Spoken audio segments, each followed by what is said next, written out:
alcohol and addiction disorder. On our studio today, we have L. Scoop Walker. Welcome, my brother. How are you? Thank you. I'm good and yourself. I'm blessed, man. Our topic for today is finding your strength. And L. Scoop Walker is a man that knows all about it. He's a musician, a hip hop artist, a good producer though. He's got some good music. L. Scoop, man. You were a bit in the industry. You grew up in the industry. Yeah. Tell us a bit about yourself, by the way. Okay. My name is L. Scoop Walker, all the way from Etanol 7441. Which is where I actually grew up, between East Love and Etanol. That's where actually the love for the music actually came about. Because then growing up, there was like Amajita Madalak night. They were already doing the thing, you know, having like a concerts on like month ends, like last Sundays of the month end, have like ciphers and all of that. That's where actually I feel like I got my inspiration from, and like from Mugela, like, you know, the music videos when they go on in like a TV. I always sing to those kind of raps and all of that. So I feel like that's where it actually came from. Then everything else after that, it just kept on coming. It came naturally. Awesome, Yes. man. Scoop, before we get more into your music, let's talk about you and your life now. Okay. How was it for you growing up at the age of in primary school? Were you ever having any experience with alcohol, drugs? Yeah, funny you should mention that. Actually, growing up was actually, I would say, a great experience for me in a way, because I got to actually be older than my age at a very young age. Because, you know, growing up, Makhrodmana Madala were always around, like the people that we actually would talk to and everything like that. So they actually made me actually grow up before Iklashalam, if I think about it. Because the thing is this, they actually taught me how to become a man before the time actually came. Understand? So growing up, I felt like I could do actually anything, because Abandu Banhlele around Bona, they actually advised me to actually, you know, put myself out there and like, not actually box myself in one place. So that's the kind of environment I was actually growing up around, yeah. Does that include drugs and alcohol as a young boy? I know you're a troll nigga. Most definitely, because the thing is this, if you get to a house where Abandu Basela, when you grow up as well, indoor cellar is something that's fine for everyone. So for me as well, it seemed fine back in the cellar and do the drugs and smoke and all of that, because the thing is this, it seemed fine for everyone else in the house. So it shouldn't be a problem when I do it. So definitely, yeah. So where in Danun did you grow up? Exactly. Go 23. Go 23. So just around there by Usopakam. I know go 28 is dangerous. Nobody definitely goes there. But I do though, but yeah, dangerous, yeah. Wow, good for you. So your experience with drugs and alcohol, how was it? Was it ever too difficult for you doing that? Did it ever affect your life negatively?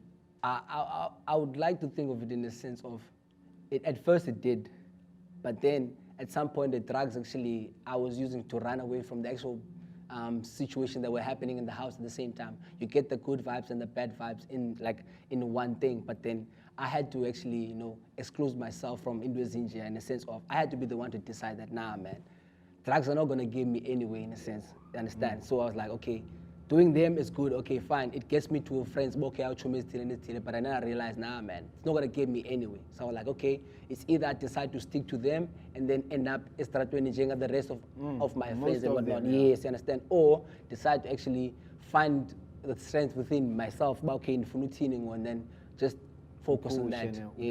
Just focus on that. Who was your source of strength, your support? Back then, I would say it was like my mom's.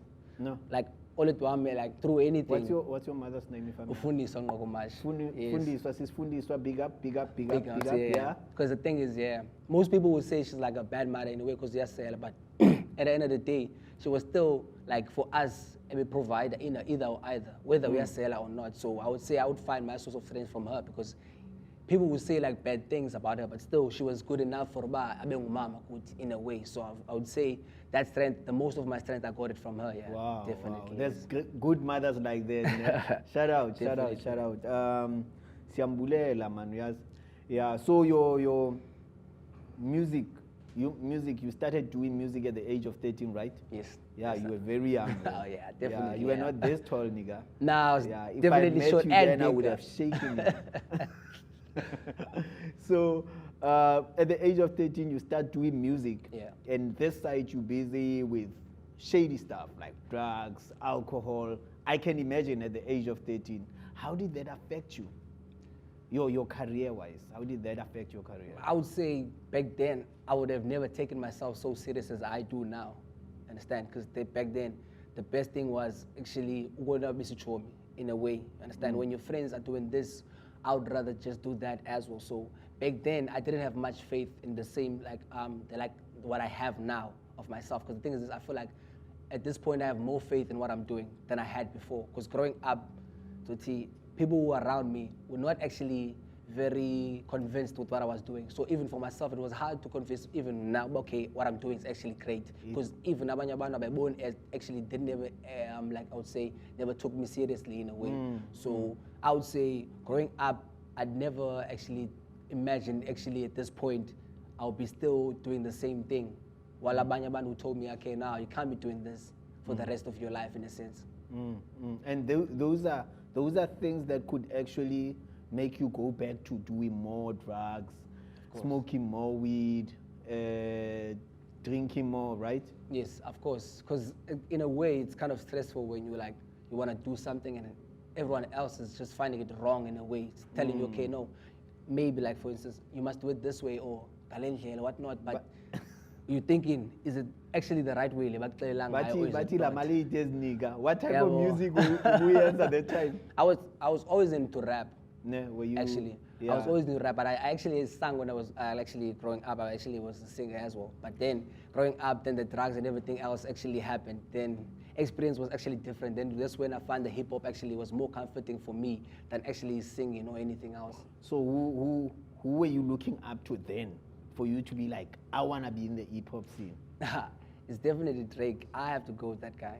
No. He's always been an inspiration. Yeah, for you me. grew up now, ne? On this new era of course, Drake. of course. But then, if you wanted to take it back, like a bit, I would say 50, because with 50 as well, like I find that nigga very like his music. 50 cents. Yeah. That his music, man, is dope. I could say. Yeah. Definitely. So yeah, he really introduced some new good generation. I would say all ama 2000 wonke. They are all pegged to 50. But respect, L-Scoop, we be coming back just now. Let's quickly go to an air break. You're watching Man to Man on Cape Town TV and DSTV channel 263. Uchile nam Kgositsile no L-Scoop Walker Upper. We'll be back just now.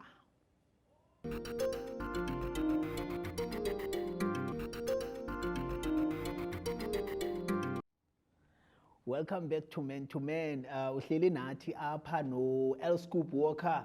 And we're talking about finding your strength. L-Scoop Walker, my brother. Sure. So you living music. You're 13 years old. You thought that these people don't support me enough. I don't have enough support. I can only look out to myself. You live in music. What do you go and do now? Okay, so back then, like I said before, there was not so much faith within the community with what I was doing. You understand? So people were not actually sure of what I was doing and actually was good. So after that, it was actually just a rugby. Rugby kept me sane and kept me going because I still love that sport till this day. Yeah, I play rugby, yes. Okay. I play rugby. Yeah. So in the meantime, from primary until into high school, when I decided to not actually be doing the music, I was busy with just a rugby. That was the most thing that I was actually most focused on. So it took most of my time. So at least I was enjoying that as well, yeah. On that, was there any professional teams that you joined that side? Was there any support on that? Is there actually in communities like Danun, rugby sports centers, or what's happening there? Well, in our hood, you don't find those kind of things, honestly speaking. But then if you go like out yourself, if you actually trust in what you're doing, then you go out, then you find something. For instance, I played for just Iskolo while I was in class, and then after high school, I went to play for Unimil. I don't know if you know Unimil. It's in Theomarispak. If you know where Theomarispak is, that's the team that I played for in the meantime after high school. And that's the only team that I actually played for because I couldn't really go professional because then when I was actually going to try for Western Province, I got an injury on the week. Of the weekend I was supposed to actually go for a tryout, so I couldn't actually make it to that, so I had to just keep it at Walapeski. But I would say I was one of the best players you can find in Skillers. So. Wow, I believe you still are, man. Yeah. But tell me, in that environment also, do you get like kids saying, rugby is a very contact. Like funeka nibe strong. So do you like sometimes funeka sichaye ngizawubagila namhlanje? Do you guys do that sometimes? The vibe always comes when you actually play with abantu that love the sport as well. For instance, like Ekaya, some of my abantu didn't actually support the thing, but they saw that hey, they away because I got injuries after injuries, but I still went back. They're like, what's it doing? Wow. What is happening? Why are you still playing Lewe? And then they decided, you know what? They just bought me scrum Lewe, everything, the rest of the kit, because they saw, okay, this boy is not actually giving up on this thing. So all we can just do is just support him in a sense. So even my grandmother went up to buying me everything that I need. That is all financial source, because they saw about, hey, the boy, even after if many injury, 2 months, so we don't have any other choice but to actually let the boy just play. So I was like, okay, fine. Then afterwards, that's when it started to grow as well. Nice.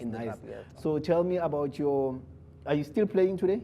Well, I haven't played like in a long time, but I was planning on going back because as from now, actually, me and my boys have been actually training. Not about going back, but if there was a chance, I'll still go back. Definitely. I love that sport. Wow. Definitely, yeah. So how did you come back to music? How did you actually say, no, I love rugby, I'm hurt, but I think I should go back to music? How did that come about? That definitely came about like around about 2019, I believe. That's when Mustaboy and Census Lifestyle actually listened to what I actually was doing at that time. They're like, Fit, what's happening? Why are you not actually pushing this? I was like, Ngagi, before I never find this, like the sort of support that would tell me, look, keep on doing the way. Then Starboy and CAO like, yo, dog, you got this.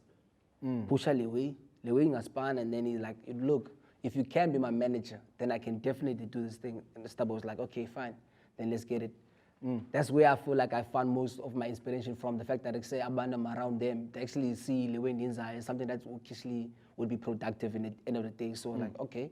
So these are the kind of people that actually now, and actually they would make things happen for me as they are even now. I would say. So you actually now doing music full time? Definitely. Yeah, are you still into the drinking and the smoking of it? I mean, it's not a bad thing. Can you handle it? Do you sometimes go on stage high? How do you keep going without actually compromising yourself? My folks told me, always respect your hustle. That's one thing I do. I respect my hustle. Yes, I do drink, I do smoke, but not when it comes to the performing part of it. I can only smoke maybe, but if when it comes to drinking, I cannot do until after I perform. Because the thing is this, I find the fact that drinking before actually performing messes up your performance at its best. That I've actually seen from other artists as they're performing. So I was like, nah. So for me, I would think, drinking before you actually go on stage on all of that will actually mess up your whole set. So I would never do that. I actually respect my hustle enough to actually think no, not now. But after I get down from the stage, then I'm feeling the heat, then I can bring it down with a cold beer. Who do you look up to now? Like, who's your artist that you say locally and internationally? I would say Nasty. Nasty has to take the cup for me because I feel like we're about the same age. He's like a year older than me, but he's doing the most. You understand? Than most of the rappers that are in the industry and whatnot. And locally, I would say my only sparring partner and LBK. That's the guy. Like that boy is dope. Like respect. For instance, LBK, like shout out. LBK, that's the dog. Like he was one of the people that actually made me like realize, you know what? I'm just wasting my time and not actually chasing my passion because he's doing it. How can I not? You get? So I was like, you know what? Let's just do it. And then end of the day, it seems like actually we're actually perfect for each other in a way. Because if he drops by, I drop a couple of more. Then he wants to drop more. Then it just keeps on going. That's it. You know? Yeah, it's good to find people like that. Yeah. And it's always good to find people that you wish that you could do more with them. You know, that helps you bring out the more of you in a sense of your art and stuff. I'm so impressed, man. So tell me, from now on, where do you see yourself in the near future with your music? I mean, great heights. That's all I can say. I feel like now they haven't heard, most of the people haven't heard what I actually can bring to the table. But I feel like as soon as I do, and actually the right people hear the kind of music I've been doing, all the great things are coming. I feel like in the next 5 years or so, I'll be out there in the mainstream with the rest of the music industry and actually out there pushing even more every day. Man. I'm impressed. Every day, Yeah, okay, we're chilling here with Scoop Walker, my nigga from Danone. He's been killing bass for a while now. He came back in the rap industry and he's doing the most. You're chilling with us on Cape Town TV, Man to Man, channel 263 on GSTV. We'll see you later. Let's go to an ad.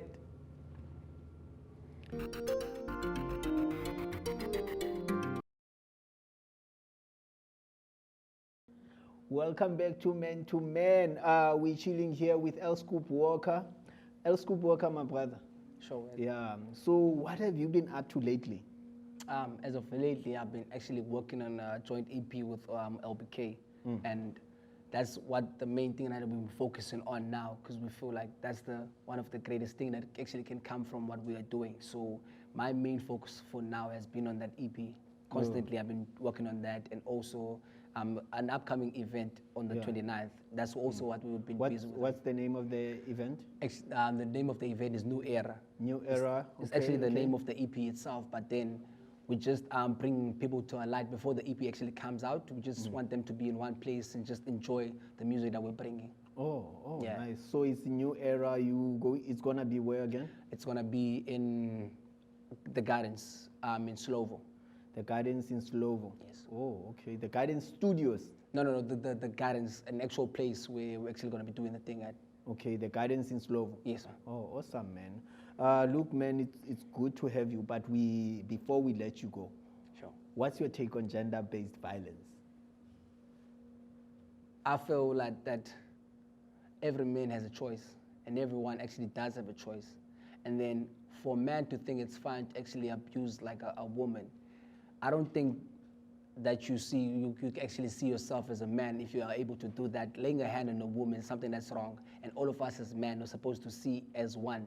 And the thing is if that is seen as something that's good in the public, then there's something wrong with the public itself. And if ever people are supporting the fact that those kind of people are not meant to actually be in the same sense with the woman, that I would think is like a way of thinking about it. Because the thing is beating up someone, even if it's not a woman, it's just wrong in a way. I would say it's just wrong. So gender-based violence is just a no-go zone. For me and for everyone else, it's supposed to be the same thing. The fact that abusing someone is not an option. It can never be an option. Thanks, man. So what's your just any advice for men out there? Okay. My advice would be, hustling is good. Finding your path is something that's good. If you think that something that you're doing is good for you, keep on pushing that, because sitting down and hoping that something is going to come for you, that's the baddest decision that you can ever take. But following your dreams or pushing something that you have within yourself is way more better of an option than actually just sitting at home and actually going or anything like that. That's Respect, man. Sure. Respect. Thank you so much. For men out there that needs to be any help concerning alcohol, you can please call Alcohol Anonymous. You can see the number on our screen. You can also contact Men's Clinic International. You can also see their contacts on the screen. Please, men, do not just sit out there and chill and hope that help will come to you. It is said people are dying every day. Men are not being responsible.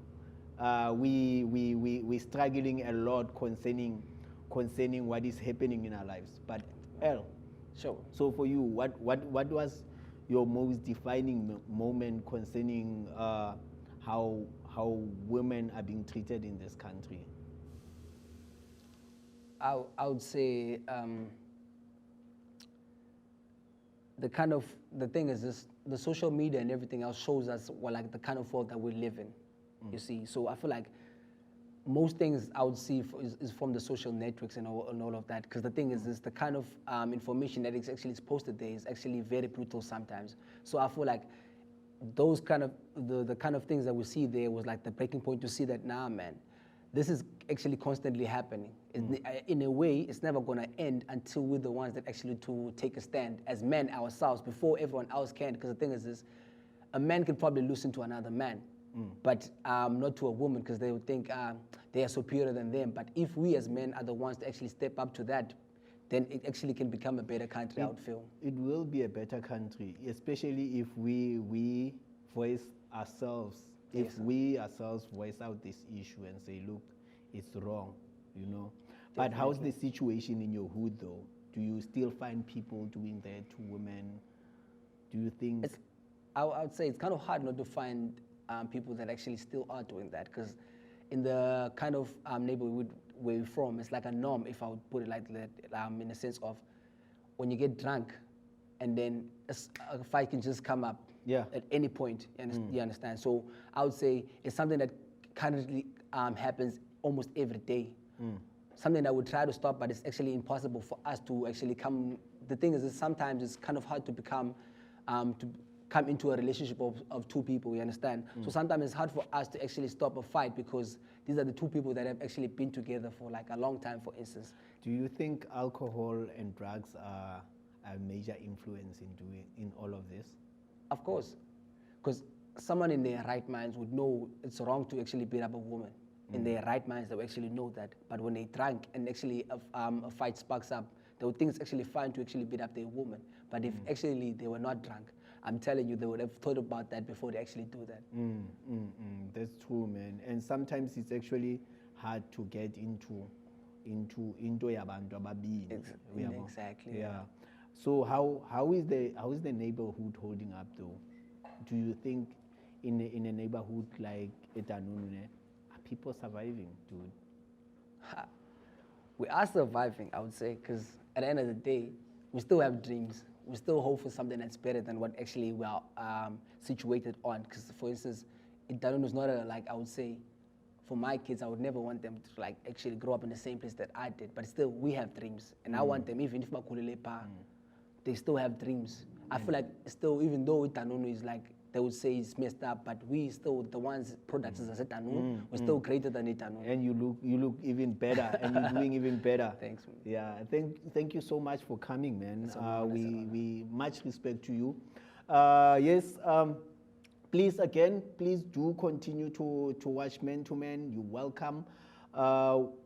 If you have any problem as a man, please, if you think you're drinking a lot, you have problem concerning drinking and drugs, please contact Alcohol Anonymous. The number is on our screen. Try and contact Men's Clinic International if you have any other problems as a man, because they are people that are professionals and they know what they're doing. There's a please call number also that can help you. So thanks again for watching. You've been chilled with me, Kgositsile Sebakeng, Wamatikha, on Men to Men, Dichile no L Scoop Walker. Siyakubulela. We'll see you next week. Sharp.